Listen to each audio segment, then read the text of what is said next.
Hi, welcome to the Filmoviz channel. This channel covers Hollywood movie and celebrity news, special for you movie lovers. James McAvoy jumps into horror thriller again. The Scottish actor who was in The Last King of Scotland is better known for his cuteness. James McAvoy first gained fame as a human with an animal body in the Chronicles of Narnia, then Wanted with Angelina Jolie, the romantic drama Atonement with Keira Knightley, his Dark Materials, and of course as the young Professor X in the X-Men franchise. However, lately McAvoy has been highlighted for his stunning performances in the horror genre. In Stephen King's Horror, It Chapter 2, McAvoy was praised for playing the antagonist. It was in M. Night Shyamalan's movie that the die-hard Celtic FC fan received more than just praise. As Kevin Wendell Crumb, a dissociative identity disorder sufferer with dangerous capabilities in the thriller Split and its sequel, Glass, McAvoy seems to have found a more suitable and unexpected genre. In his current film, Speak No Evil, McAvoy might surprise fans who haven't realized his prowess in the horror or thriller genre. Speak No Evil is a remake of the Danish film of the same name, now directed and scripted by horror specialist James Watkins. Under the banner of Blumhouse Productions, Speak No Evil features Mackenzie Davis, Aisling Francoisi and Scoot McNairy.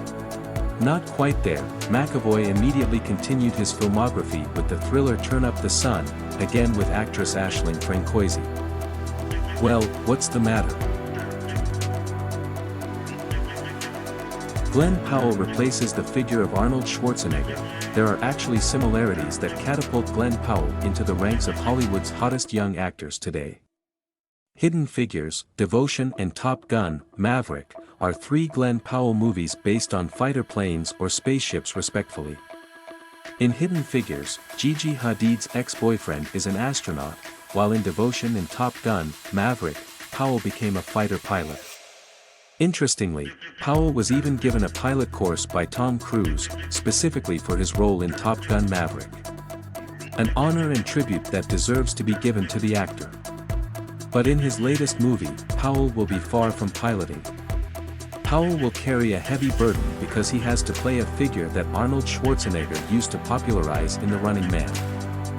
The movie will be remade by Paramount Pictures with Edgar Wright, who we know from Shaun of the Dead, Hot Fuzz, Baby Driver and Last Night in Soho. The script is being worked on with his co-writer on Scott Pilgrim vs. the World, Michael Bacall. The Running Man, which is a movie based on Stephen King's novel of the same name, was directed by Paul Michael Glaser and achieved quite disappointing results, especially in terms of box office. Capital of $27 million, result of $38 million. Not very good. It is said that Schwarzenegger's big name is a factor that makes the film considered not worth the capital and results. In the hands of Glen Powell plus Wright's direction, which may be more modern in technology, the movie could have been much more successful. Before The Running Man enters production, we will see Powell in Hit Man and the Twister remake in 2024.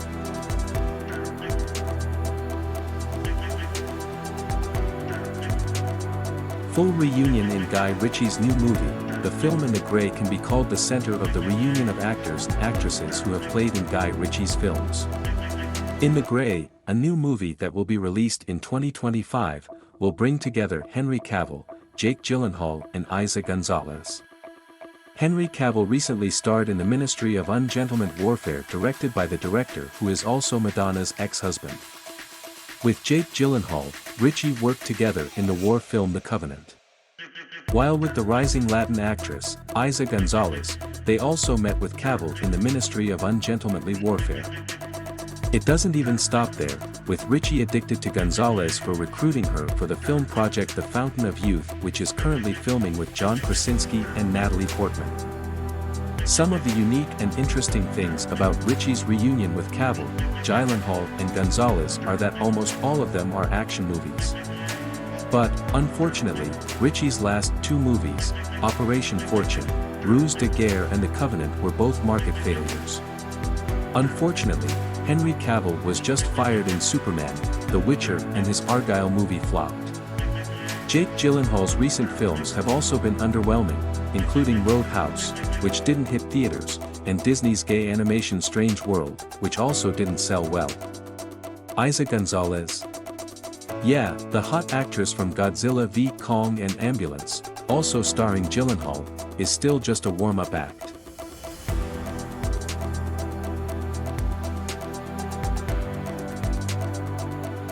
Does Hercules dare to be as controversial as The Little Mermaid?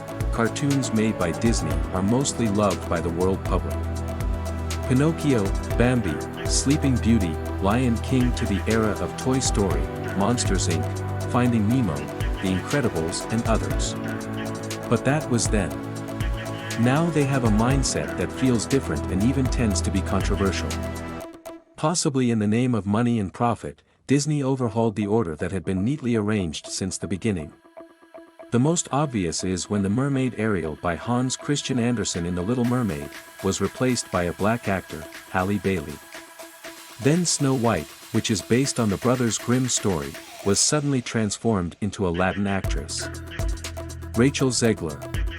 The most logical accusation is due to the entrustment factor, either Disney insiders or the public via social media, which is indeed a powerful weapon today. I don't know to what extent this kind of misappropriation concept will continue to occur. What is certain is that the story of Hercules, which was released by Disney in 1997, will be made into a live-action version. Indeed, it has not yet officially cast the director. But the rumors that are developing will play Hercules include the names Himesh Patel and Regine Page. Patel may be to accommodate the Indian audience, while Reg may be to please the black community. By the way, to be fair, why not cast Henry Golding or Ke Huy Quan as the slant-eyed actor's representative for Hercules? Disney. If Bailey and Zegler can do it, why not Golding and Quan?